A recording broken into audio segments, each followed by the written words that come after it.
Hello and welcome back to yet another video on my 2012 5,1 Mac Pro in what I am coining as a three-part series of building the ultimate 2012 Mac Pro 5,1 cheese grater. So as I mentioned, it's going to be three parts. Part one, which is this one, we're going to be upgrading the CPUs. And I'm going to be swapping out the E50 whatever they are. I'm forgetting exactly what CPUs are in this thing now, the two stock CPUs, for two Intel Xeon X5680s, which are, I know, kind of the clickbait title, not exactly the ultimate, but they're the second ultimate, because I'm a cheapskate and I'm not willing to invest real money into this system. So the X5690s, we're going to be like 50, 60 bucks each. Whereas the 5680s, we're only going to end up being, or shouldn't say end up, I have them right here. They only were about $15 a piece. So these two CPUs cost me 30 bucks. And if I were to go with the 5690s, it would have cost me significantly more. It would have been like 100 bucks. So we'll see how this goes. Now, I did fully successfully edit the last video in 4K on this system with very little issues apart from the render time, which even the render time wasn't that bad. It was just a touch over real time. That last video was like 56 minutes, and I think it took about 50 minutes to render on this thing. So it wasn't terrible, but I'm spoiled and I'm used to my Ryzen 7700X system, which probably would have rendered that video in about 20 minutes. But you know, for a 14-year-old system on a platform that's like 16 years old plus, which is crazy to think, that's not bad at all. But I think that before we get too far into anything, I want to boot this thing back up so we can kind of remind ourselves on a few things about the system. Alrighty, so we are here at the desktop and I wanted to take a look at a couple of things pre-upgrade. So first of all, if we go to About This Mac, we can see we've got our 2.4 gigahertz 6-core Intel Xeon CPUs. And if we hop into more info, which is just going to pop open this page in system settings. I miss the days whenever it would, you know, actually bring you right into system report, but oh well. So if we go under processors, or maybe it doesn't, I don't think there is a processor setting, but we can see some of the specs here. 2.4 gigahertz, 12 cores, 6 per processor. The camera's freaking out. And we've got our 12 megs of cache with hyper-threading. So if we open up Cinebench real quick, we shouldn't need to rerun it because we've already got the numbers from last time.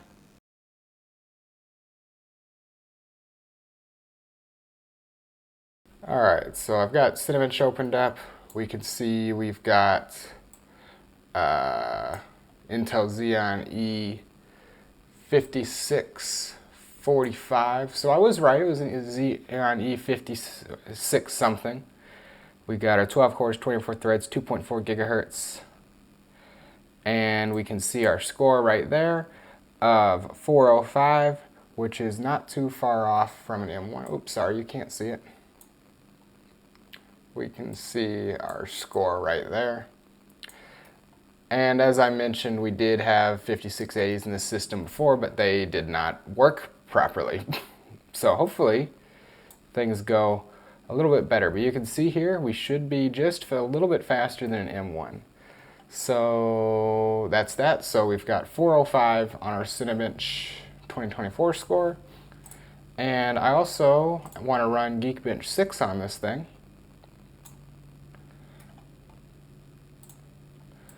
So, you know what, we'll check for updates because I know there's going to be an update available. Why the heck not? Okay, so I just ran Geekbench 6 on this thing and got a not at all impressive score of 452 single and 3312 multi. Just to compare, this is how it compares with a MacBook Air. So, and I was noticing an activity monitor that Geekbench 6 really did not seem to be taking advantage of the system quite right. So I'm going to run Geekbench 5 as well, just to see how that lands. But that does bring up an important point, and that is just that a lot of modern software does not take advantage of this architecture very well. There's a lot of power here, but modern software just doesn't take advantage of it very well. So I'm gonna actually go ahead and run Geekbench 5 on this thing and see how that compares. Okay, so in Geekbench 5, things are looking a lot more what I would expect. 511 single core, which is terrible, but exactly what we'd expect. And 5048 multi, which is actually not bad. And I can't get the Geekbench 5 browser to work and let me search, but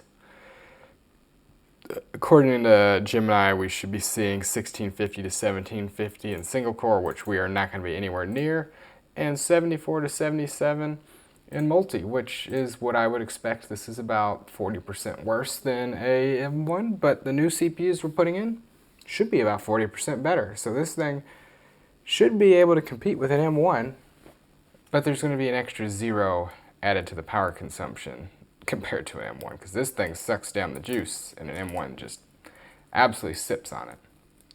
So yeah, I think at this point I'm just going to shut this thing down and we're going to be ready to upgrade those CPUs.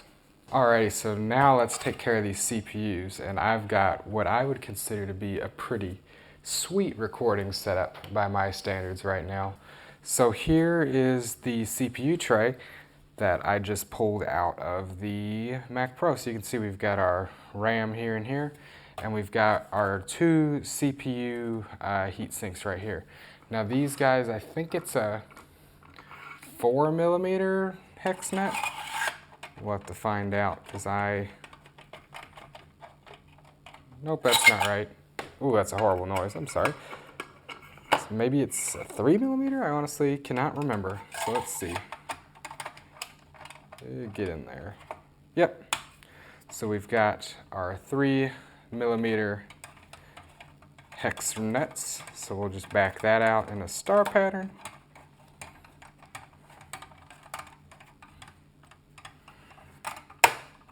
Till you hear the nice pop.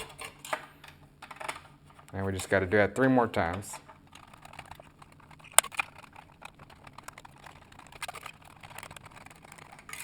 Alright, so now I believe this should just pull right off, and it does, no wiring or anything, and there we go. Now there is actually a fan in here, but it's got this cool little interconnect, so you see it gets its power there, and then it's got this little guy right here on the board where it actually pulls it from. So this thermal paste is looking a little crusty, even though it's not that old. You can also see just how old this system is right here. 2010, even though it's 2012, really nothing changed except they updated the firmware and they gave it some new CPUs. So I'm going to go ahead and clean this off. So I've just got a paper towel here, and I've got some 91% isopropyl. So I'm just going to go ahead and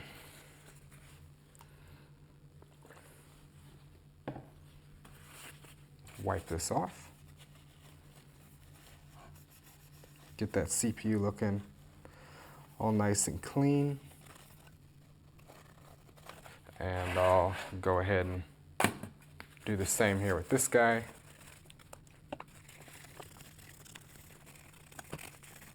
That thing actually looks super scratched for some reason. But there we go, there's our mostly clean CPU copper. And if I just take this on out of here, now this is one thing that's nice about the 5,1 over the 4,1, is the 4,1 actually has delidded CPUs, which sounds cool, but makes upgrading more difficult. This just has regular socketed CPUs, so this is really easy to do. So we can see right there, we've got our Intel Xeon E5645. And I just realized that I never grabbed the new CPU, so I'm just going to set that on its heat spreader down there. And then you want to be really careful of these pins. Honestly, I'm going to go get the new CPUs because I don't want to leave that exposed any longer than needed. So here we got our new CPUs. I'm just going to go ahead and unwrap these so that we have them all nice and ready.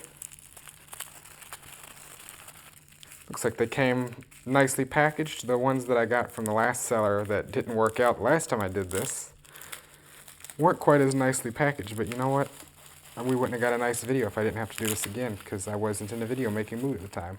So there we go. We got one CPU in a nice bag, two CPUs in a nice bag. So I'm going to attempt to keep this plastic nice so I can just reuse it and plop the old CPUs in there. So there we go.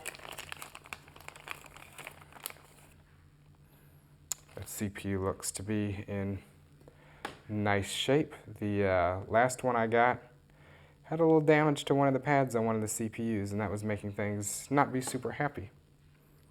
So we should be able to just plonk that right there in the socket. This CPU is very nicely cleaned too. So far, very happy with this seller. And put it down. And I didn't even, but yep, this is an X5680. So that's cool. I'm gonna throw the old CPU in this bag. So, as I said, I'm actually just gonna get some thumbnails or some screen grabs I can use for eBay,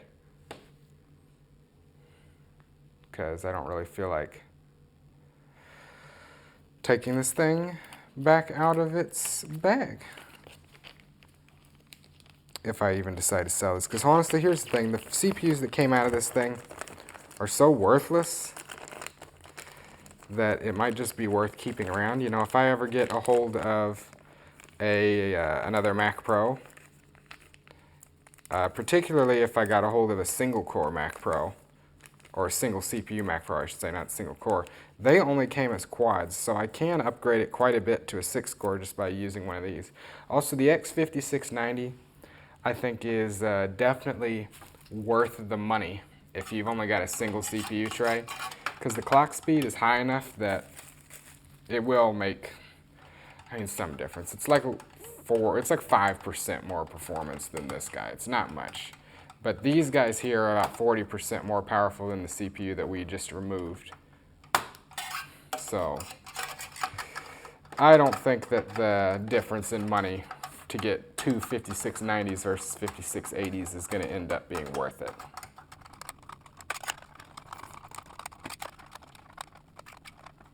Sometimes it is a little difficult to get it lined up just right with the screws, so you don't want to go wrenching it down too crazy if it's not loosening, because that probably means that you don't actually have it in the nut. You've probably got it down on the board, and you obviously don't want to go smashing it down if it's not coming nicely, because you don't want to damage the board.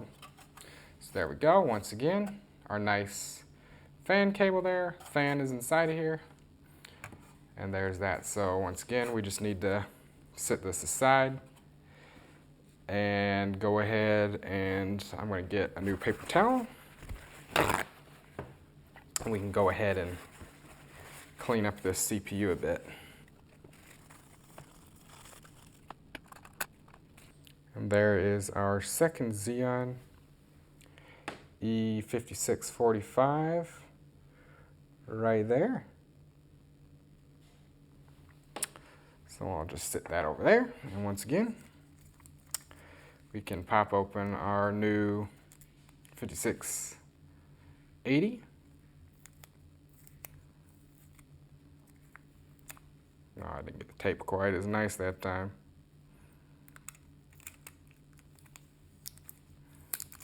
Alrighty, get this out of its bag.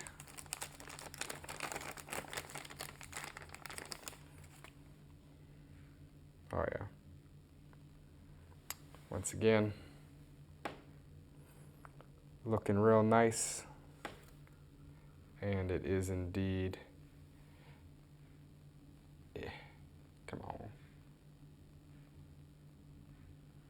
X 5680. So that's pretty awesome. So we should be able to just drop that on in there. Close her up. And I'm going to go ahead and just put the old CPU in this bag, keep it nice and safe. And there we go. So we got our 2 old CPUs in their nice little bags, all nice and safe over there. So I think that now all we really need to do is put some thermal paste on here. So I think I've got enough, but I've got some Corsair TM30 here. Oh, actually, I'm getting ahead of myself.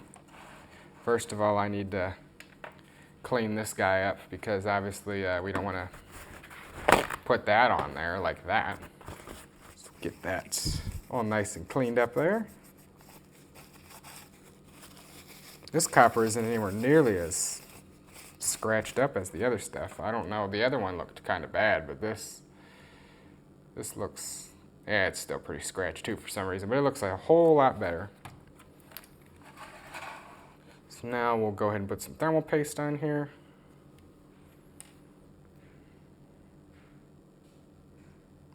At one point I was a tried and true P guy, but I've kind of changed into a thin X guy. It does, I think, do a little better. Just try and get the excess in the middle. So don't be judging my thermal paste application. That's not what we're trying to do here. Might have a little too much on that one, but there we go. So we got some thermal paste there. And yeah. So I'll go ahead and it does matter which one goes where, and you also want to make sure that you match up the connector here with the connector on the board. So make sure you remember which one came from where, because that does matter. So it should just kind of nicely go down like so. Alrighty. And I think that this one is all good as well, or is it? No, that one was not at all where it needed to be.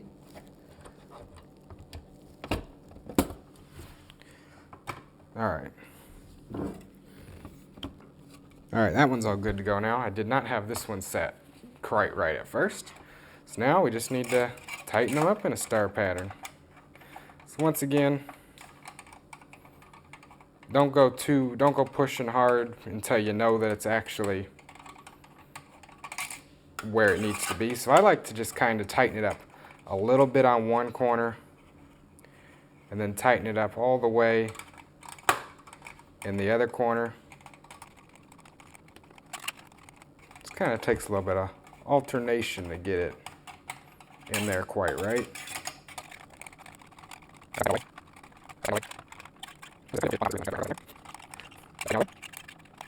Come on.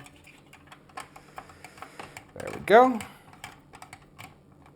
That's tightened down all the way. So this is all on there, all good to go. So now we just got to tighten down this one.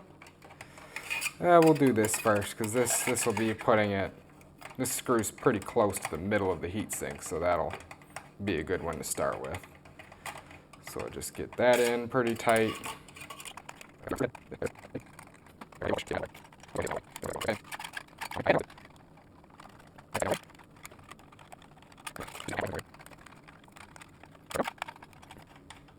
Alright, I think this is all tightened down all the way. Yep. Cool. So both our heat sinks are nicely in there.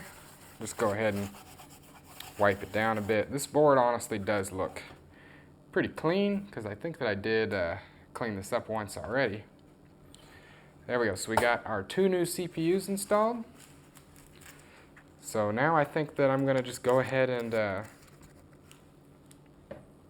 put it back in the system and we can go ahead and see if it posts. Alright, so I never really showed getting the CPU tray out, so I guess I'll show putting it back in. So actually I want to put these guys back out because that's generally how it is, the little 2 things that flip. And it just kind of slides right on in, push it in, and then push these guys, give it another little wiggle, and now it's locked in. And if you want to pull it out, just kind of push these guys in, pull, and it comes out. But obviously we just want to put it in and leave it in. There we go. And then we can just throw the side panel on. Close the latch. Now we're all latched up and ready to go. So let's get back over to the monitor. Alright, so we're all ready to go for a first boot. I have not hit the power button, so this is a raw, real first boot. I've also got a kilowatt meter hooked up over here, so we can see how much power it's drawing, because I am kind of curious about that. It was about 250 under load before, 350 if you had a graphics load involved as well. So, or no, maybe was it 350? It might have been 350. So we'll see how, yeah, it was definitely 350 under load because it's drawing 189 just with power on.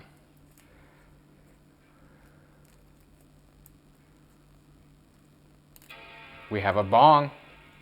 That's a good sign.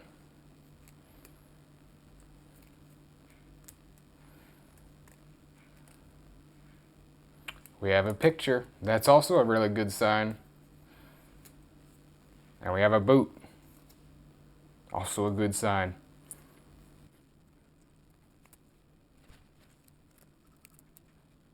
Yes. Yeah, I was definitely 350 under load before because we're at 345 just sitting at the desktop. So here we are. So if we go into About This Mac, 2 times 3.33 gigahertz, 6-core Intel Xeon, and we still have our 24 gigs of RAM. So that is looking very successful so far. So I think the first thing that I want to do is let's go ahead and run Cinebench and see where we stack up here.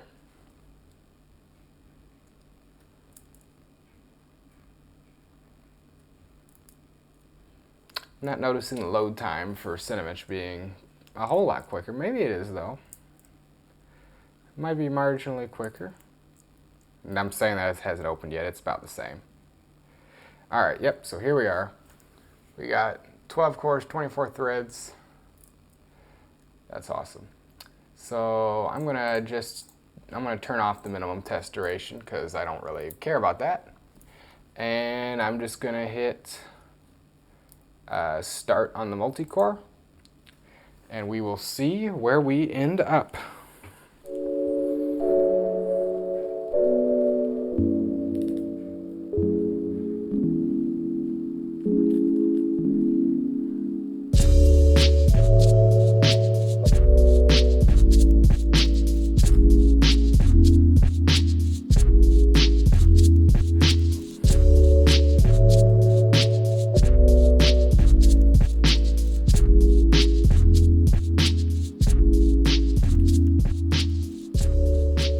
Alrighty, and we have a score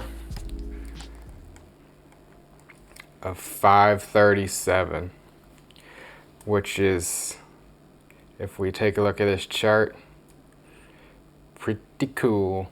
So you can see there, the 5645, the old CPU scored 405. This scored 537. Very significant. That is,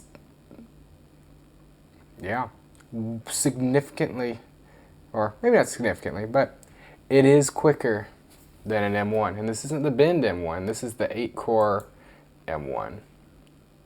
So it's not like we're saying it's faster than a base MacBook Air. No, it's faster than the full M1 that's in the iMacs and the MacBook Pro of 2020. And it's faster, slightly faster, just slightly, than the CPU in the 16-inch MacBook Pro.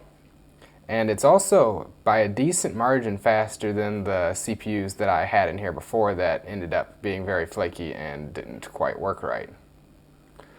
Oh yeah, I can hover over. Let's see what what system this was.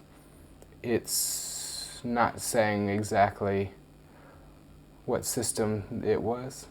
Oh, it says right there that so we're about 33% faster than we were before, and we're about where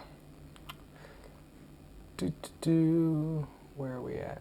We're about 6% quicker than an M1 and 35% quicker than this thing was before previously. That's pretty cool. So I think what I want to do now is I'm going to go ahead and run Geekbench 5 and 6, and we'll see how that compares. Alright, so now I've gone ahead and gotten some data here, and I'm going to go ahead and compare both in Geekbench 5 and 6, the Mac Pro pre-upgrade, post-upgrade, and then to an Apple M1.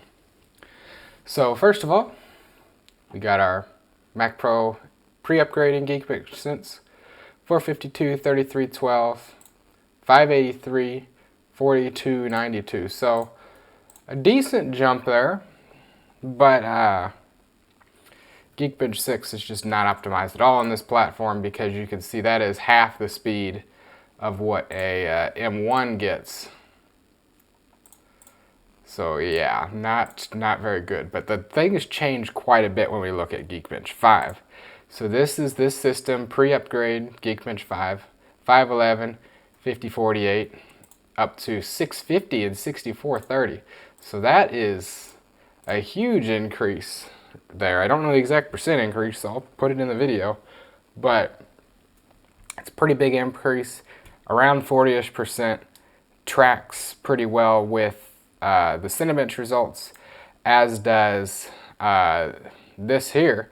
So we've got 6582 on the M1 with, I believe that this is comparing the 8-core, and no, it's the same thing, but they're both the 8-core versions. I don't know why. Oh, this is showing Linux. I don't know, maybe this isn't a great comparison, but you can see that 6582 versus 6430. So the M1 just a little bit quicker, but then 6336 here. So yeah, very similar to M1 performance as we saw, and in some cases a little bit quicker, which is pretty awesome. So I think the last thing that I want to do in this video, and I'll just go ahead and do it live, because why not? Let me pull the camera back a little bit so you can actually see the whole screen. Alright, I wouldn't call that a good angle, but it's an angle. I want to go ahead and make sure this thing is connected up to my server. It should be.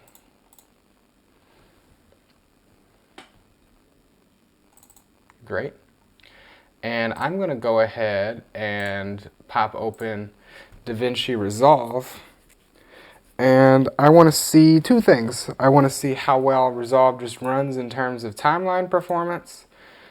And I also want to re-render the previous video. Now, unfortunately, I can't remember exactly how long it took, and I didn't save it. I should have. I'm not obviously going to put the CPUs back in and re-render it, but it was around real time. It was just faster than real time. I think it took about 50 minutes to render out this video, if I remember correctly. So that opened up pretty quick, actually.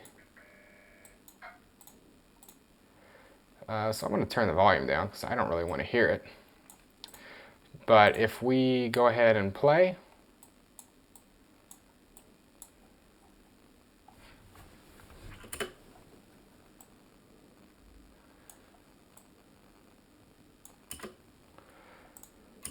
I actually think this is running slightly better. It wouldn't drop frames often, but it would occasionally. Let's see how well the fade in here works. That actually worked fine before. What about this animated text? Because sometimes this little animated text I had here would stutter a little bit on the previous setup. So let's see if it stutters here.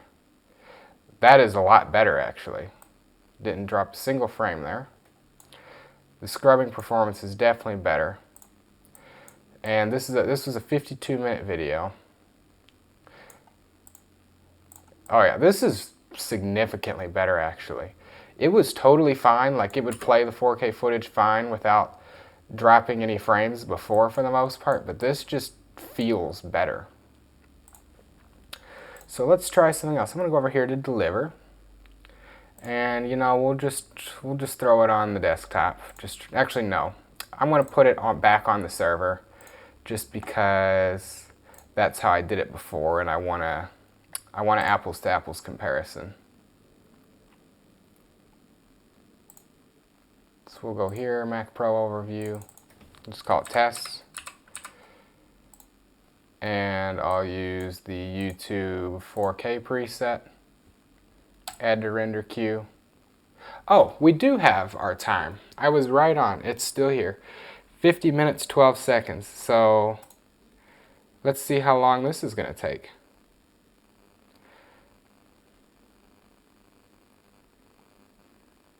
So we're running at 31 right now. So we're running, it's looking like it's going to be pretty similar right now. That's unfortunate. I was hoping for a little better. It looked promising at first because it jumped up to 40 to start. But yeah, we're stuck at... So let's see if we pop open Activity Monitor.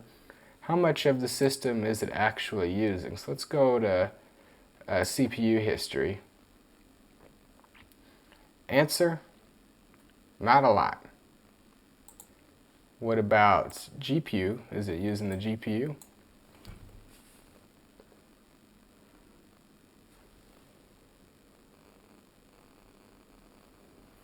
Not very well. So it's just not utilizing the system very well at all for some reason. It's only using a little bit of one CPU, and it's only using about 20%, if that, of our GPU. You can see 89% of our CPU is idle, which is not really what you want. So unfortunately,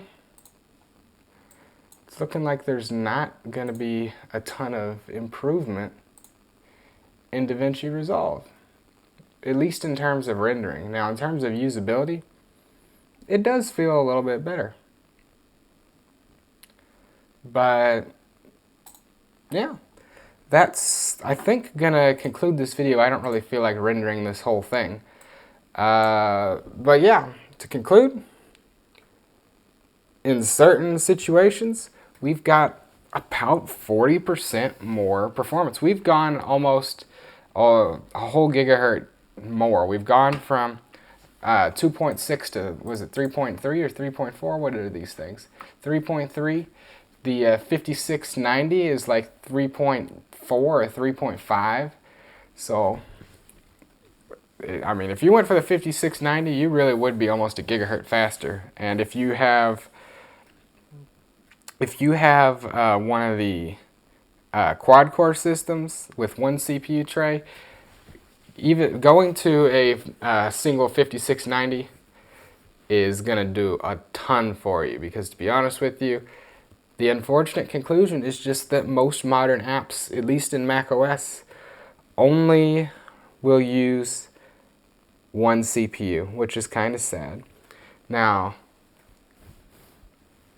if you all are interested, I may go ahead and do a comparison between the performance of things like DaVinci Resolve in Windows and macOS. That could be interesting. So if you all want to see that, let me know.